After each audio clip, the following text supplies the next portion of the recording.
Welcome to the Dutch Podcast, where we dive deep into the science of hormones, wellness, and personalized healthcare. I'm Dr. Jacqueline Smeaton, Chief Medical Officer at Dutch. Join us every Tuesday as we bring you expert insights, cutting-edge research, and practical tips to help you take control of your health from the inside out. Whether you're a healthcare professional or simply looking to optimize your own well-being, we've got you covered. The contents of this podcast are for educational and informational purposes only. The information is not to be interpreted as or mistaken for medical advice. Consult your healthcare provider for medical advice, diagnosis, or treatment. Hi, and welcome to this week's episode of the Dutch Podcast. Today, we're going to talk about a really important issue that comes up as we talk about menopausal hormone therapy, and that is breast cancer. Really, today's guest is an expert clinician. She's a nurse practitioner and really at the forefront and the cutting edge, both of research and of a lot of the modalities that are coming out in this space right now. And I've loved talking with her about breast cancer and HRT. The reason why is that a lot of women were told that if they had a family history of breast cancer, they should never think about hormone therapy. They should be afraid of estrogen in particular. And the data now shows that that is really not the case. In fact, estrogen only, you'll hear as a takeaway, in a recent really large study, over 10,000 women, showed that actually women who were on estrogen only had a reduction in breast cancer. So one, we're looking at breast cancer risk in menopause. And then we're going to talk also about women who have had breast cancer, where the guidelines state you should not be using menopausal hormone therapy. But we want to talk about all the other things that are out there for these women, because there are a lot of other options. And now Lexi Yoo is my guest today. She's a CEO and founder of Yoo Direct Health. She's a double board certified nurse practitioner, and she holds a functional medicine certification and a ton of advanced training in aesthetics and peptide therapy. She has so much experience guiding women through perimenopause and menopause, and really specializes in a personalized hormone optimization approach, guided to help women improve their quality of life and long-term health. She has her own podcast, the Better You podcast, Better You Project podcast, where she shares insights on health, hormones, longevity, and aesthetics. You're going to get so much out of today's podcast, especially if you're a woman or you know someone who's had breast cancer and you want to think about what you might do to feel great through perimenopause and menopause. You're going to love this episode. Let's dive in. Well, welcome, Lexi. It's great to have you back on the podcast. Yeah, it's so good to be here. I know your practice, before we dive into the topic, I know your practice is like really busy and very cutting edge. What are the things that are really interesting that you're working on right now, or things that patients are really loving? Yeah, so right now the landscape specifically with peptide therapy is like ever evolving, ever changing. You know, there's new administration going on, and so like every day it's like something is either getting removed or something's come back, right? So, you know, there's this big NDT might be going away type thing, right? So patients are like, what are we going to do? And I'm like, listen, let's just take it one step at a time. There are other options, and you know, here's what I'm going to do. So just dealing with a lot of the new changes in many of the modalities that we use, specifically with peptides. And then the other thing I will say in that I also do aesthetics is I'm really leaning into some of the bio regenerative medicine. So we started doing where you utilize instead of PRP, we use PRF, but we actually heat it up with the albumin, and it actually forms like your own personalized filler for faces. So we have a lot of women who want to look good aging, but they want to take more of a natural approach. And so I'm utilizing that with peptides and ozone therapy to really like accentuate the release of growth factors in like the safest way possible. So that's also really cool that I'm working on right now. There's so much happening. It's really, I always love talking to you because I always learn about what's really kind of booming right now. Yeah. You know, for the listeners who don't know you well, you have such a unique background. So I always love to start with you sharing a little bit of your backstory, because you're conventionally trained as a nurse practitioner, double board certified. Yeah. And then you've really moved into this more comprehensive, functional, anti-aging practice. Can you share a little bit about your journey and how you got there and why? Yeah, absolutely. So I'm going into my 20th year as a nurse. I know it looks like That's amazing. You started when you were 5. I was 5 years old now.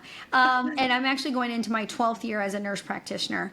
So I've been doing this a while, and I started out in pediatrics in like neonatal ICU. So you don't get any more conventional than acute care, more of a reactive type model. And as I progressed, I became a nurse practitioner. I've worked in a variety of different places, but really what I have found is when I I ran a medical weight loss program for a bariatric office. And so I worked closely with a dietitian and really understand what the different resective procedures did, like a gastric sleeve or a bypass, and removing pieces of the bowel and what that does for absorption and nutrients. And as we know, everything starts in the gut, right? And so what I quickly learned is I could potentially help patients without surgery and without medication. And it was like that light bulb movement. And so I left kind of that bariatric surgical practice, and I started working with a DO. And so DOs, doctor of osteopath, are trained in a very different model. And it was just a different way of thinking. And like took my first IFM course, the IFMCP, and I was hooked. And so that was in 2016, 2017, and haven't looked back ever since. And I started my own practice in early 2019, and that was when I got into peptides. And what I learned is especially with women, once you help them and they feel seen and heard, they will follow you to the ends of the earth, and whatever like crazy new idea you have, they're like, sign me up. If you're into it, I'm into it. And it allowed me this like great canvas of these patients who I had their trust, and I was going to do everything I could to help them in whatever way they wanted. If they wanted to do it like more of a natural route, I've got all that. If they wanted to do cutting edge stuff like peptides and IVs, like I've got that too. And so really, it just kind of evolved into this really great thing. And as I grew, I had to hire more nurse practitioners. And so I got really good at training. I got really good at training and education. And I found that I like love it. I absolutely love building up new practitioners to show them like there's so many ways you can help patients. And, you know, don't let the overwhelmingness of a Dutch like scare you from offering it. Like that's honestly one of the greatest things is like Dutch offers, you know, resources and webinars and blogs. And my favorite is the podcast. I love, because it's like learning on the go and it's like easy. And so taking that passion of educating patients, the cutting edge, and then being more innovative, I think is really where we've evolved into this practice.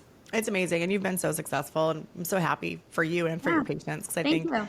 And for the clinicians that train under you too. I mean, I think there's this great book called Meet You at the Top. It's really old, but it's about like the way that you become successful is by lifting others up. And you are someone that I look to in that category of like providers who are always lifting others, creating opportunity for others. And I really admire that. So keep up the great work. Well, we are here to talk about women and to talk about the ways that one of the ways you care for women. And really when we think about like perimenopausal and menopausal women, it's a really unique group, and I'm so glad there's more light being shined on this group of patients. This is a big part of your practice, right? Yes. Oh, absolutely. Like I think it's the percentages, 88% of our patient base are women. Wow. And if I really pare down the statistics, so my husband runs the business with me, and he's a numbers guy, so like he rattles stats off to me all the time. Our sweet spot is like 40 to like 55. That's a majority of our patients, which as you and I know, that's when like symptoms and things are really changing, and being more proactive instead of reactive is the best way that they're going to transition into that next phase of life. Yeah. What are the main concerns that women typically show up with when they're like in that age group? Yeah, you know, I think sometimes for women, it's very difficult for us to articulate what's wrong. And a lot of times they say, I just don't feel like myself. I don't feel right. So sometimes it's related to sleep. Like I'm not sleeping how I used to. I'm just really stressful and I'm anxious and I don't want to go on an SSRI. Like what else can we do? Brain fog, weight gain, that's a huge, huge one. Especially now with the boom of GLP-1s, people want to dig a little, when they come to us, they want to dig deeper besides just going on a GLP-1. I would say those are the common ones. So sleep, fatigue, moodiness, brain fog, low libido. We do a lot. I do a lot of sexual health because I mix the peptides and the O shots and things like that. So libido is a common one, but libido can be tricky. Like that's a whole episode for itself. And that I have women where I feel like they are hormonally optimized. They feel better in so many facets except libido. And so that one is like digging more into the neurotransmitters of the brain and looking more at how those imbalances kind of happen. Yeah, libido is so complex for women, like even much more so than men. Oh, yeah. We're still learning about just the complexities because it's like really starts in the brain. And it starts with connection. There's like so much more than just biology involved there. It's really definitely something to talk about on another episode. I want to talk a little bit about menopause and menopausal hormone therapy, which I know you've done a lot of in your practice. And really today I want to dive into one of the biggest concerns that women raise when it comes to getting on to menopausal hormone therapy, which is breast cancer risk. Now, we know that hormonal changes in menopause influence breast cancer risk, and we know that it's a big concern of women. Knowing that hormone patterns can influence breast cancer risk, like, how do you help women make sense of this connection in a way that's like really clear and really actionable? Yeah, a lot of times when I'm doing an intake, we ask about family history and they say, well, my mom had breast cancer, so I can't have hormones. And I'm like, hold on, let's roll it back. And I think a lot of times we say too, genes loads the gun, but lifestyle and intervention can really make or break a situation. So I oftentimes will educate the patient on like, what are your concerns? And then I talk about their symptoms. And then I start digging into the research. And so unfortunately, you and I both know there was a really poorly designed study that came about, and many physicians took it at face value and just really scared a large population of women who were maybe on hormones or maybe in the transition. And so now it's trying to rewrite the history of, well, what did that study actually mean? And so I honestly attack the topic head on. I oftentimes recommend the book Estrogen Matters because I do feel like that is a great book. That is a very educational That's a great book. Option for patients. And I kind of talk about, let's talk about the benefits and the risks kind of thing. And so the big thing I also talk about too is I said that sweet spot of patients who come to us. One of the flaws of that study is we call it like the timing hypothesis, right? So when is the best age to actually get hormonally optimized or initiate hormone therapy? And it's within those 10 years of when menopause is typically initiated. So, if the average age of menopause is 52, women in their 40s up to 60, like that's prime. And I'm not saying women beyond that can't have it. I absolutely have women on hormones beyond that. But if we're really looking at the data, the best way to lower your risk of heart disease, osteoporosis, dementia, Alzheimer's is going to be within that window. So I talk about that. The second thing I would say is that the method and the modality absolutely matter. So when we really look at the research, we look at things like how are the metabolites happening when we're using things like a patch versus an oral estrogen pill, or a progestin versus a bioidentical progesterone. It is different. So I think hormones just kind of sometimes get a bad rap, but when you really pare it down to the explanation of the timing and the modality matters. And not only that, you are your own end sample of one. And so what are the ways that I can really keep a finger on the pulse is I can look at blood work and I can look at hormone metabolite testing. And I think when I explain all of that to them, they feel much more confident in that decision making because we're making it together, and I'm going to give them every piece of information I have so they can actually do an informed consent. Yeah, absolutely. I mean, I think about a couple of things that you pointed out there. One is that family history of breast cancer is not a contraindication for HRT, an absolute contraindication. It's if you have a personal history, then you really need to be cautious. Family history is not. The cardiovascular health is not. There's so many, like the HRT is opened up to so many more women as we reanalyze the research. It's really, I'm glad that you bring those things up because a lot of the concerns that were raised come from faulty interpretation of data, really, from the WHI. Now, you mentioned the lab testing, conventional lab testing and metabolite testing. Can you talk a little bit more about what you do and what you look at? Yeah, so in females, let's say they're coming in and they're more on the perimenopause. Maybe they're still menstruating, but it might be a little bit irregular. Or let's say they've had a partial hysterectomy. So their ovaries are still working, but we don't really know. Ideally, it's great to check a serum value just as like some baseline information. And if I can, check it around day 19, 20, 21 of their menstrual cycle so I can kind of look at what progesterone is doing. But as you and I know, being clinicians in a busy practice, that's not always perfect, right? And so I will oftentimes start there and I'll look at a total testosterone, an estradiol, a progesterone, an FSH, maybe an LH, maybe a free testosterone. If they're coming in with like complaints of hair loss, that is a common one I get too. I might look at iron and ferritin and DHT. But the thing is it's kind of like if we're not seeing the success or we're not getting symptom improvement, or I'm worried that they are maybe at a higher risk of breast cancer, I then jump into hormone metabolite testing, and I specifically explain why. So I always kind of give the analogy is, you put gas into a car and the car is running, right? But you have no idea what like the check engine light is doing, what's under the hood. Does your tire pressure, is that okay? And that's kind of what the Dutch test does, is it gives us a blueprint of what hormonal pathways is your body in its current state currently favoring, and then what we can do together through lifestyle, nutrition, peptides, supplements, prescriptions to help alter that or change those pathways. Or I live in Indiana, so we got a lot of roundabouts. What I can help your body go down the more protective roundabout versus what it's doing right now. So I think those are big pieces.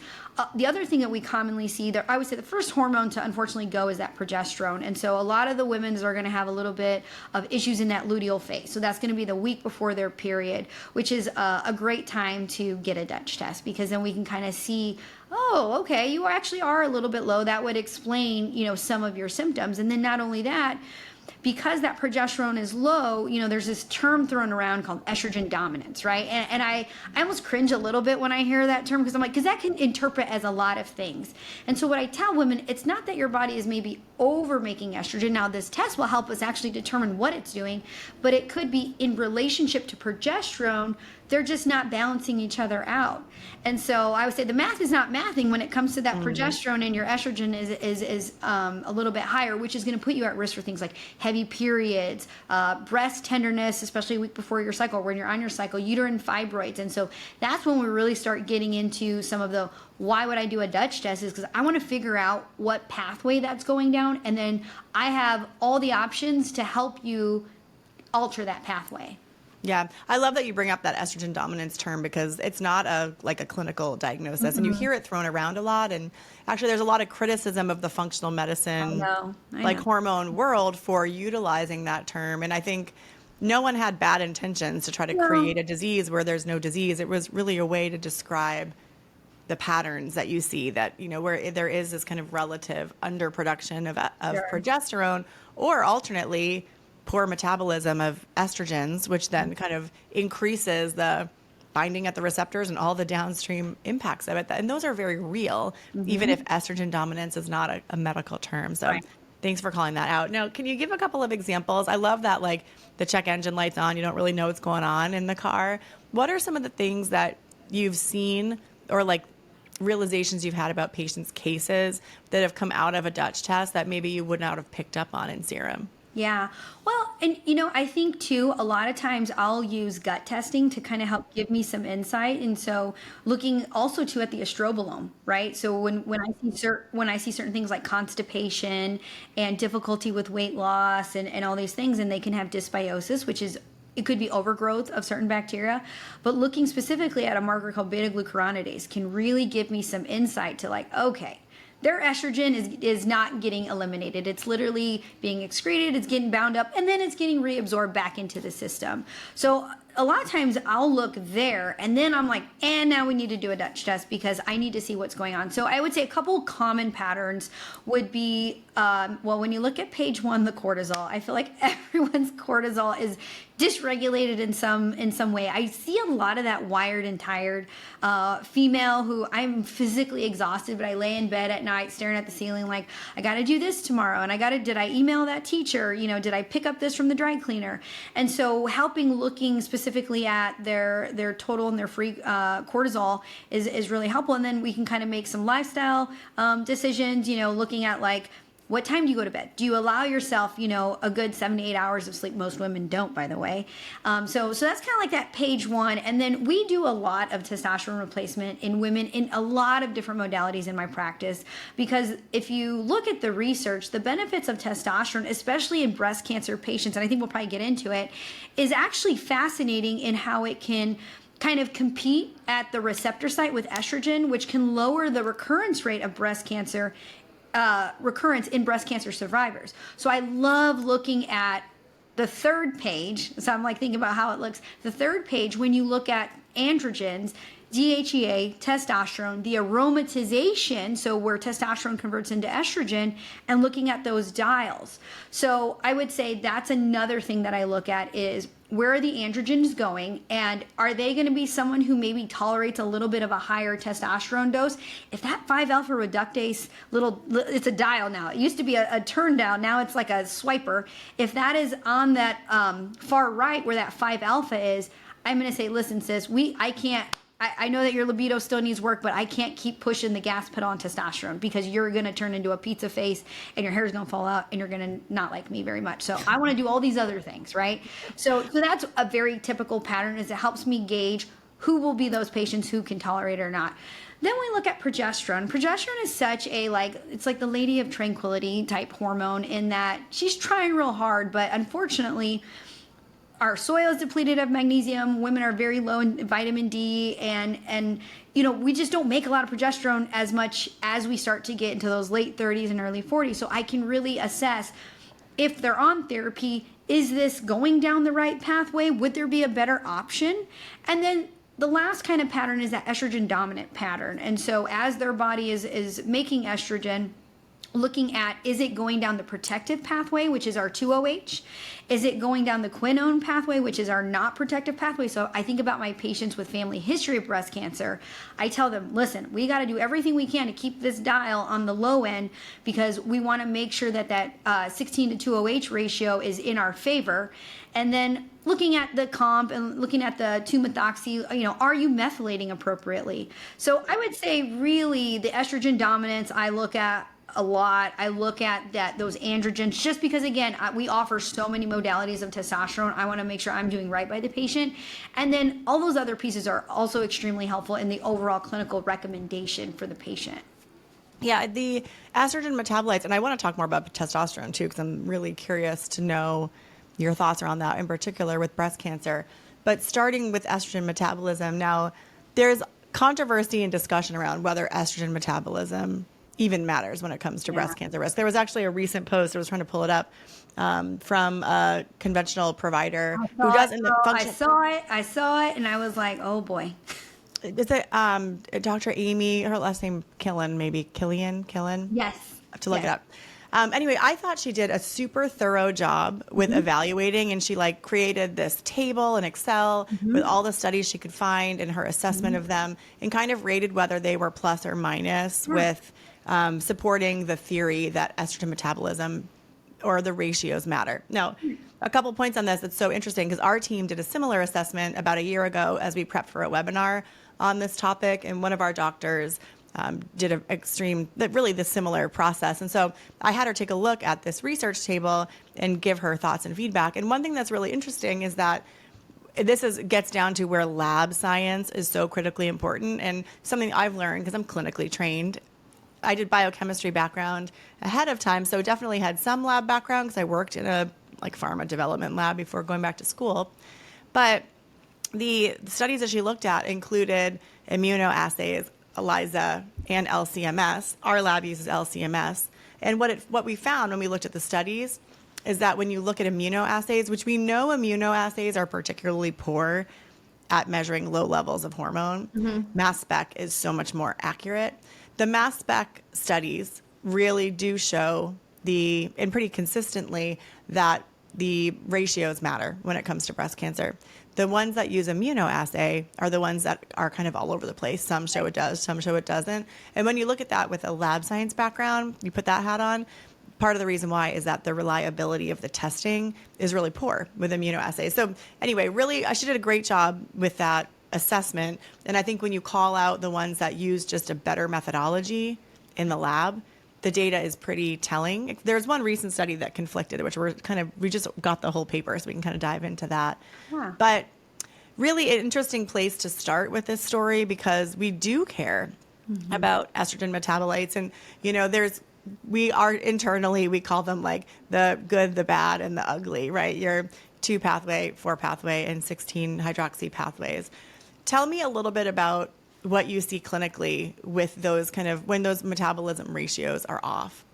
Yeah, so if I see someone who's maybe high in the 16 little dial there, I feel like they're the ones who are complaining that they have a lot of like breast tenderness, breast swelling, fibrocystic breasts. They tend to have more of those mood issues.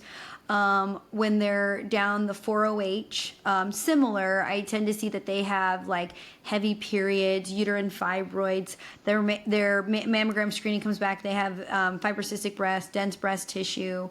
They might even have a history of a hysterectomy because their periods were so bad the uterus had to go, kind of thing. And so those are kind of the avatars of those dials. And then my 2OHs, I tend to feel like they're a little bit more in the, I track my sleep with my Oura ring, and I try not to eat after a certain hour, and they work out, and I feel like they have a good like phytonutrient dense diet. They eat a lot of veggies and a lot of greens. I feel this is probably overcharacterizing. I feel like my 2OHs tend to be a little bit more health conscious, and they're doing a lot of the little lifestyle things. And it might be as simple as you're just not methylating really well, so it might be an easy like fix like that. Or you get to the 4OH and it's like, oh my God, you poop once a week? Like, what the heck is going on here? And so I would say those are like the little avatars of what I see clinically in those patients. I love that, the like personality styles or avatars. Well, I think it's interesting because with metabolites, we know that metabolism patterns, they end up showing up clinically different ways is what we see a lot and what our providers and customers report to us, similar to you. But the other thing is that health behaviors influence metabolism patterns too. So when you say like the patients with a clear 2OH prevalence and their ratios tend to be healthier, there probably is a real connection behind that, because we know that when you have inflammation or glucose dysregulation, that will kind of change the metabolism of estrogen. Of course, it impacts the metabolism of estrogen. So it's a little bit of a chicken and an egg with that as well.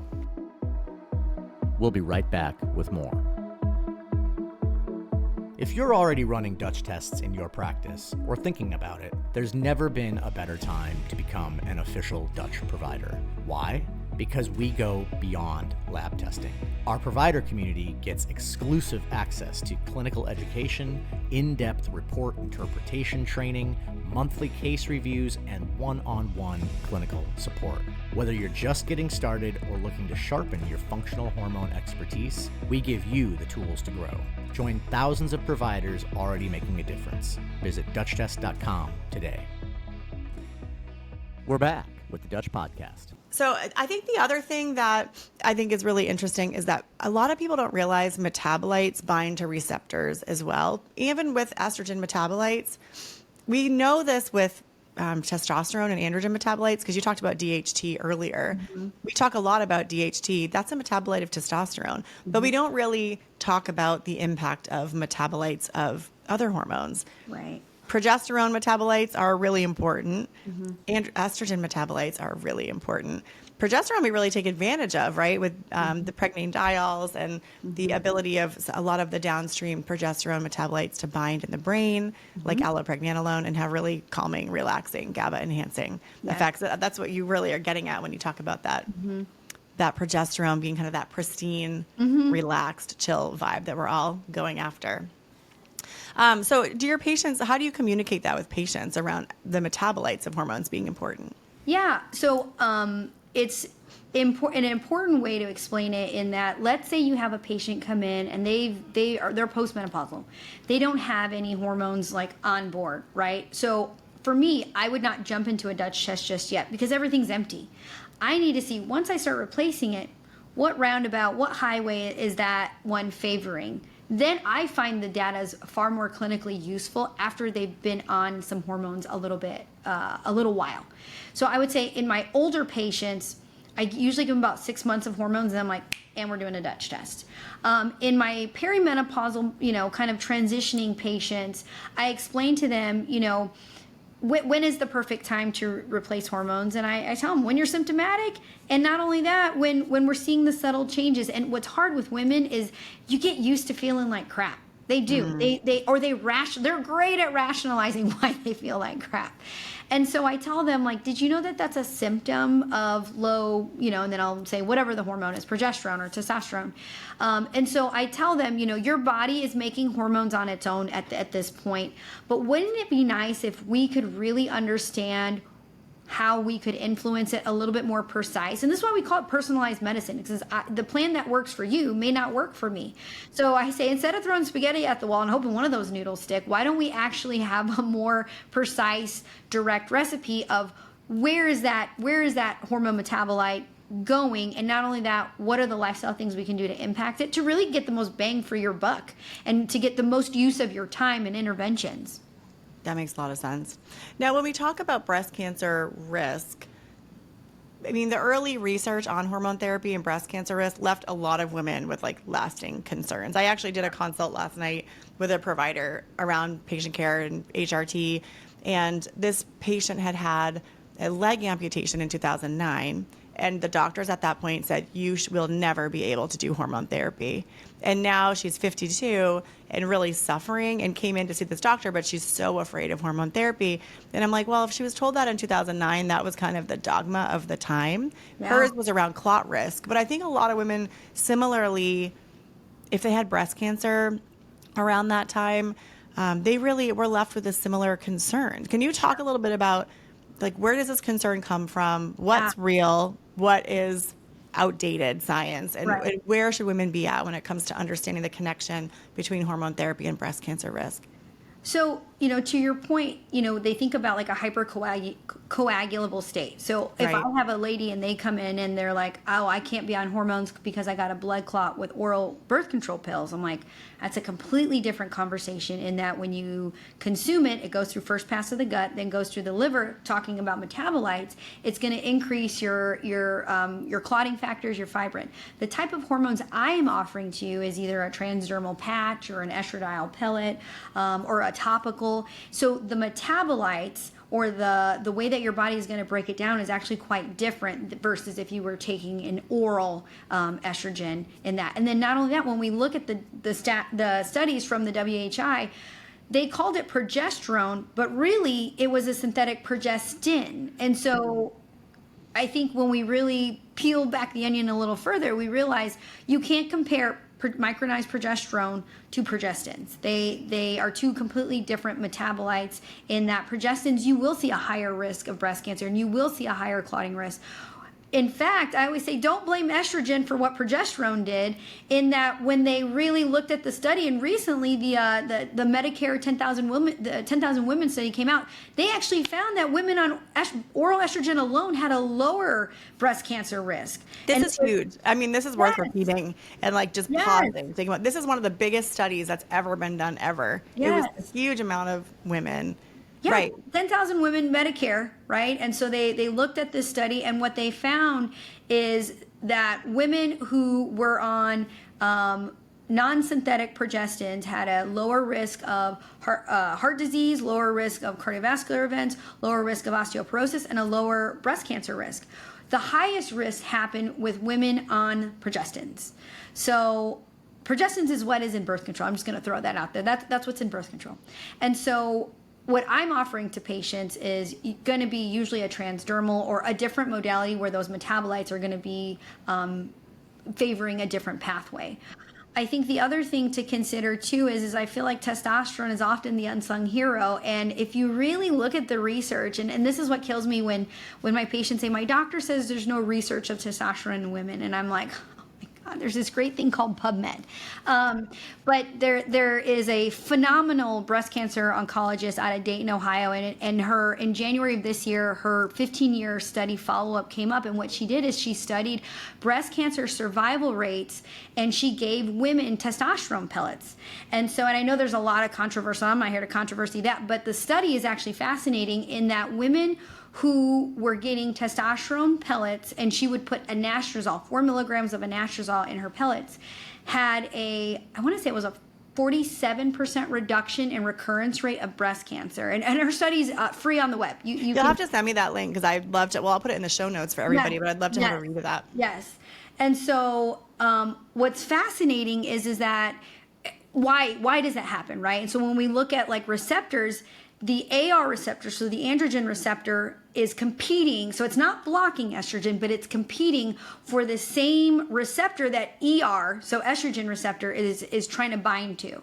So I always say it's like the toddler who wants to stick, the little key into the outlet. Well, testosterone is the outlet cover and estrogen was the key. And so it's like, oh, we've already bound that up. And so that's why we're seeing that. And the other thing that we also see with it too is that it also, testosterone can reduce the expression of estrogen, the estrogen receptors. And so we're seeing just a lot of interesting research. And that was published, that was a 15-year follow-up to her Dayton study. And so that was published in January of 2025. So fascinating research. And I always tell patients, listen, I wouldn't do anything to a patient that I wouldn't do to myself or my mom. And so my mom is a breast cancer survivor. She's 7 years breast cancer survivor, and she's on testosterone, and her testosterone pellet has an anastrozole in it. And she says, I've not felt this good, and she couldn't remember the last time when. And not only that, she has seen a positive impact on her DEXA scan. Oh, wow. Well, testosterone's great. It's definitely an anabolic, bone building hormone as well. It is. Yeah, that's great. I mean, there's so many concerns, and rightfully so. I think for breast cancer survivors, you go through such a traumatic medical experience. You want to make sure you don't have to go through that again. And it's really tough because I think helping women stay grounded in scientific evidence is a critical role that clinicians play. And then you also see, I mean, we face this too, as practicing docs, how do you even keep up with all of the literature out there? Like you hear that doc that gave bad advice. I mean, we see that often. And it doesn't come from malintent. It comes from the challenge with like getting enough and getting the right continuing education, or like having the time to read PubMed studies. But I think that really is what separates out the clinicians, is when you're seeing science change and you have doctors who are giving advice based on old science. It's time to find a new doctor, really, because you want to make sure you're getting that newest information. Yeah. It's research is there. You just gotta dig into it. And I think the other piece of research that has been really interesting to see for breast cancer survivors is the use of vaginal estriol and vaginal DHEA for improving symptoms of not only GSM, but quality of life, right? So I had this patient, and like I said, I do a lot of sexual health, and she's a breast cancer survivor, and she was almost made to feel by the oncologist, you're just lucky to be alive, like almost like give up on sex, like just be happy you're here. And I was like, unfortunately, I don't feel that way. And so there's a lot of things. So for this patient, I did an O shot. I gave her vaginal estriol and DHEA. I gave her a testosterone with an anastrozole pellet. And I will just tell you, her husband is now a patient, so he can keep up with her. So it's great. It is really, really good. But the science is there. As far as using the topicals locally without any risk of systemic absorption. Yeah, let's talk about this in a really clear, linear way, because I want our listeners who are patients and maybe breast cancer survivors to walk away with what the evidence says right now. Okay, so first of all, if you are a patient who has a family history of breast cancer, but you've never had breast cancer yourself, HRT, yes or no? Well, assuming there's no other risk factors there. So I'd like to know, what was the prognosis, what type of treatment did you have to do, kind of thing. Sorry, this is family history, so no personal history. No, I still proceed on with hormone replacement therapy. Yeah. Guidelines or organizational guidelines, Menopause Society guidelines says you're not excluded from menopausal hormone therapy with family history. If you have a personal history, there's greater risk, right? Mm-hmm. So, but I'm really glad you talked about vaginal application of hormones. This was actually a recent topic at FDA hearings over the summer. We saw docs like Rachel Rubin, Heather Hirsch, and a lot of others who went and testified to the FDA because estradiol products have FDA warnings. They have black box warnings. But those really aren't appropriate for vaginal products that are intended to be local. You mentioned that in this clinical case, but talk a little bit more about that. Why are they used? And the fact that they are safe for breast cancer survivors, there's really no one that those topical local products couldn't be used for. So topical estriol, and what's so great, just as I said, I do aesthetics, like I've actually now compounded it into a facial cream with a peptide because it helps improve elasticity It helps improve collagen. It helps improve the kind of the nourishment of the tissue so it's not so crepey. Pairing that with a little bit of DHEA, that can also be very helpful because it will help stimulate some of the androgen receptors down in the vaginal area. And that can also improve libido. It can enhance just the sexual experience. And then there's also some studies to show that it can improve urethral sphincter tone. So it can help with like urinary incontinence. It can help with, women will say like, oh, I feel like I'm getting a UTI every time I have sex. It can help lower the incidence of that as well. So just it helps with kind of nourishing the vaginal tissue. It can improve elasticity. It can improve the collagen down there, and it can improve the sensation as well. That's cool. So I think the bottom line is that those low dose vaginal products, even if you're a breast cancer survivor, those are not out of the realm of safety for most women. Right. Yeah, they can still be utilized, which is great. You talked about a lot of other considerations when it came to like hormones and breast cancer risk that I want to really dive into because I don't think we really talked about them in depth on the podcast. You alluded to first pass metabolism. You didn't use that term, but when you talked about oral hormones versus topical hormones, can you talk a little bit about what happens when you take a hormone orally? Yeah. What happens in the liver? You'd mentioned increased production of fibrin and clotting factors, sex hormone binding globulins, another one that goes up. Can you talk a little bit about that concept? Yeah. So when you take a synthetic oral, and I say synthetic only because I don't want prometrium to get lumped into what I'm about to say, because we do have a lot of women on oral prometrium, which is not a synthetic. When you're putting, it's just the molecule is not exactly the same that we make. And so your body has to do a little bit of a harder job to not only break it down. So you take it, swallow it, goes through first pass of the gut, then goes into the liver, and your poor little liver is trying to break it down, metabolize it out into these useful pieces. Well, unfortunately, when that happens, your body has a trigger of inflammation, which then can trigger this whole cascade of adverse effects. So you'll see an increased risk of clotting risk with a synthetic oral hormone. You'll see an increased risk of cholesterol or triglycerides, LDL. You can even see an increased risk of glucose metabolism. And so it is because part of the reason is because your liver is trying to break it down, and because it can't essentially properly do that, it's going to have these negative metabolites, specifically on clotting risk, lipid metabolism in particular, glucose metabolism, insulin sensitivity. So it's specifically of when it breaks down that it causes all these downstream effects.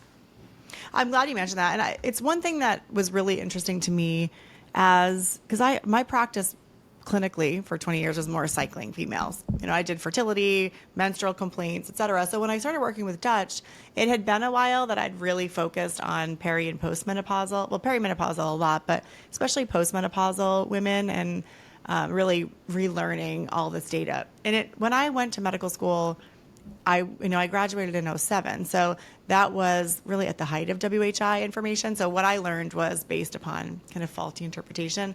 But I really walked away, and I think a lot of naturopathic doctors walked away with a sense that oral estrogens, like the prometrium, were really not a great choice, and you should use transdermal only. And I'm really glad you bring up prometrium, because I think that's another misconception, even in the functional medicine space today.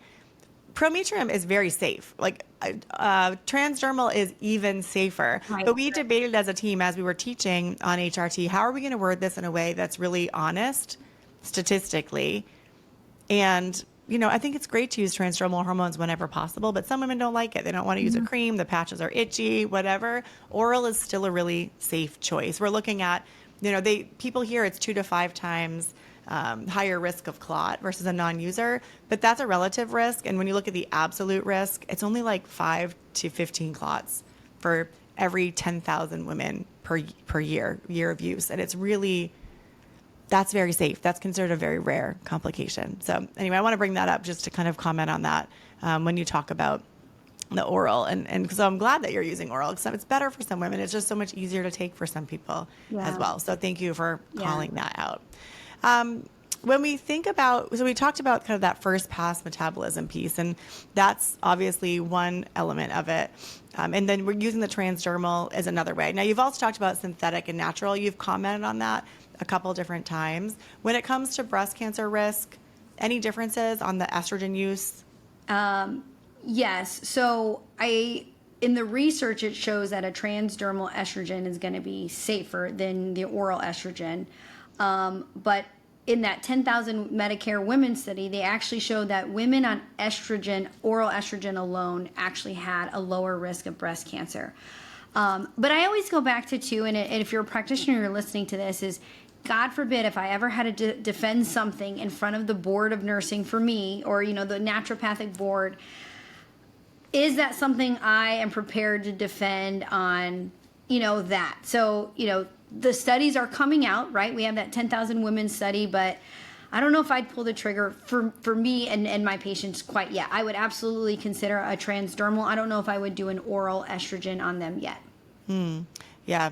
And obviously, hormones have there's so much change in the research right now because they're not used for primary prevention, but I wouldn't be surprised if in our lifetimes, the recommendations do move towards primary prevention, particularly for cardiovascular disease and maybe even dementia eventually. That if I had my crystal ball, given where the research is headed, I think that we might see that in our lifetime, which is pretty amazing to think about. Are there any other considerations for women who have a personal history of breast cancer when they're coming in to see you? What advice would you give to those women as they're going through perimenopause and menopause? Right. So I really lean into the research that Dr. Glaser has done and a lot on testosterone, in that testosterone replacement can actually improve 80% of menopausal symptoms. And so I really try to educate patients on, listen, I hear what you're saying. Like, I think this would be a great option because many of these symptoms might actually be improved with just doing testosterone.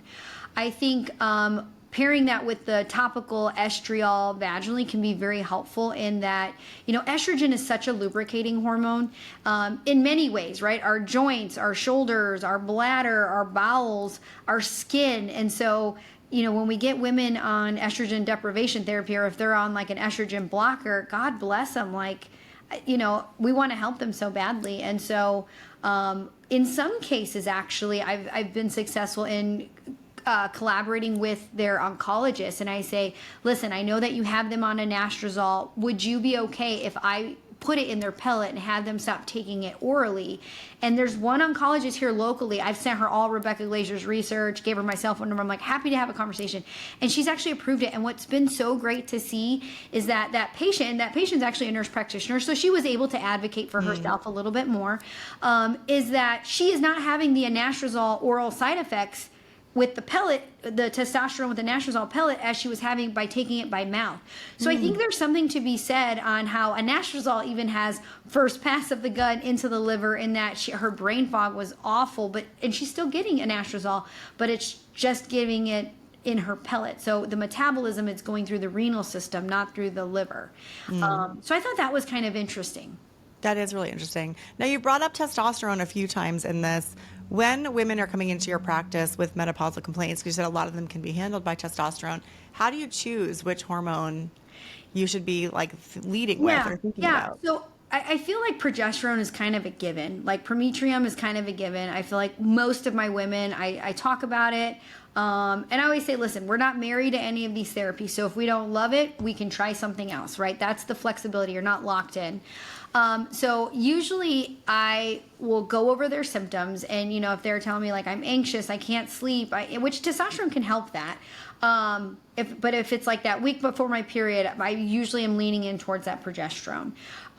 If they're, telling me like, I just have no motivation, I'm just depressed, my brain fog is terrible, I walk into a room and I forget why I went in there, I'm not recovering in the gym, I tell them, I think testosterone might actually be a really great option for you. So a lot of times I feel like progesterone and testosterone are, like, in my book, are like neck and neck. Like, I don't feel like I have a favorite one. I feel like they're very much like in tandem with each other. But let's say if you had a patient who was maybe ER, PR positive, they can't have progesterone, with their progesterone receptor positive breast cancer. I tell them, like, listen, let's start with testosterone and see what symptoms are left. And one thing that we started offering in our practice about a year ago is called Neurotherapy. So Neurotherapy, I'm not sure, are you familiar with it in your naturopathic? Yeah. Okay, so that has been actually really great in some of the, I feel like the mood stuff that progesterone can kind of help with. I feel like testosterone in those women who can't have it, testosterone with a little bit of neurotherapy has been like life-changing for them, life-changing. And so I think, again, a practice like mine, we have the opportunity to offer so many different modalities that I think is super duper helpful when it comes to, okay, looking at your risk, we can't go that route, but I can also try these other things. Yeah, that makes a lot of sense. Describe for our listeners a little bit more about neurotherapy in case that's new for them. Absolutely. So neurotherapy, I think it can mean a lot of different things depending on how you were trained. But neurotherapy in our practice can look like an IV of utilizing procaine with bicarb in a bag of saline, and you run it through an IV. And what it does is it talks to essentially the autonomic nervous system. So the autonomic nervous system is what houses your sympathetic, which is your fight or flight, run from a bear, and your parasympathetic, which is rest, digest, recover, and heal. And so a lot of times women are in this sympathetic dominant state, right? They're like living on adrenaline, they're burning and churning because they're trying to get through their everyday stuff.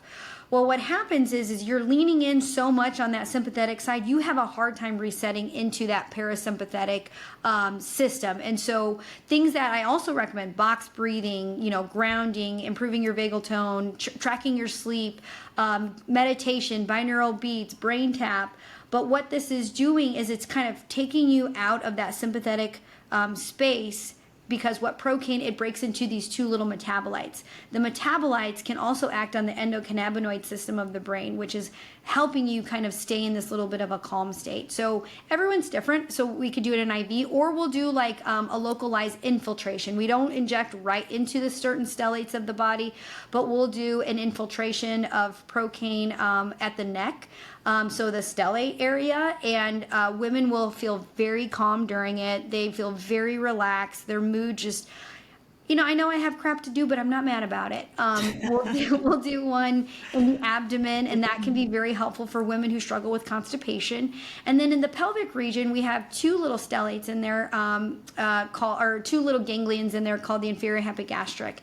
And those two can be really helpful for women who struggle with like urinary incontinence, libido issues, interstitial cystitis, pelvic pain, menstrual cramps is a big one I use that one for. So it's kind of resetting those little charges in there. So we go from a positive charge to a negative charge, and that can help reset the autonomic nervous system in the pelvic region.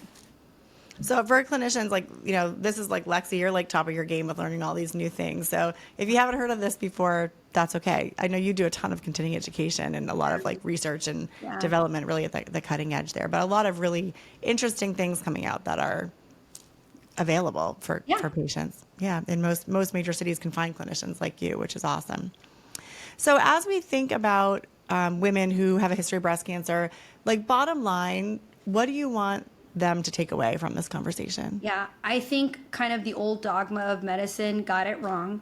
It's time to rewrite a new story, and there's so many great options, and there's so many ways that we can be proactive instead of reactive to make sure that the recommendations we're making are clinically sound, and we can help monitor to prevent further downstream effects. So utilizing things like the Dutch test is a great way to ensure that what we're doing is of the utmost best possible outcome for you.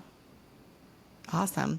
And I think, we've talked about so many other things when it comes to menopausal hormone therapy applicable. We're not talking about this for women with a personal history of breast cancer, but also just for women generally. Because again, we want to be cautious. It's not an absolute contraindication, but certainly proceed with caution with hormones if you've had breast cancer. We want to make sure you're really working with your oncologist, working with your prescribing clinician, because this is a riskier area. But for other women, we know, from what you've talked about here, making sure that we're looking at bioidentical hormones as much as possible, We've talked about oral micronized progesterone or prometrium, which is the routine route that we would be administering that. We can use topical transdermal hormones when it comes to estradiol, which again does not increase the risk of breast cancer. You'd mentioned it lowers it. Even oral estrogens can be okay. They're still very safe. And also then you talked about testosterone as an option, maybe even for women with a history of breast cancer based upon the data and research that you put together. I mean, we've covered a lot today. It's a lot. Thank you so much for joining me. It's always so fun to chat with you. Like your charisma, your intelligence, your care for women definitely stands out. If people want to learn more about you from a practice standpoint, and you also do a lot of mentorship of clinicians, can you share a little bit about how they can reach you? And we'll make sure we put that in the show notes too. Absolutely. So I post a lot of education, research, case studies on Instagram. So my Instagram handle is at Lexi Yoo, spelled YOONP. My training academy is called the YDH Training Academy. So the website is ydhacademy.com. I also do some Instagram education there. We do offer a monthly mentorship where we do a mentor call and we do case studies and just different business development type things, which I know you would appreciate that. And then I also have a podcast called The Better You Project, you spelled YO, just like my last name, where we cover things from women's health to men's health to peptides to neural to aesthetics to all the fun stuff that I do. So lots of different ways to connect with me. I speak at a lot of different conferences, from the IFM on peptides to aesthetics. And so, yeah, busy. Awesome. We'll put those links in there for patients and for providers so they can get in touch with you. Thank you again for your support of Dutch. You train on this, you teach on this. You're such a clear communicator. It's always so fun to talk with you too. Thank you so much for joining me. Thanks for joining us on the Dutch Podcast. Join us every Tuesday for new conversations with leading functional health experts. If you like what you've heard, be sure to like, follow, and subscribe wherever you get your podcasts.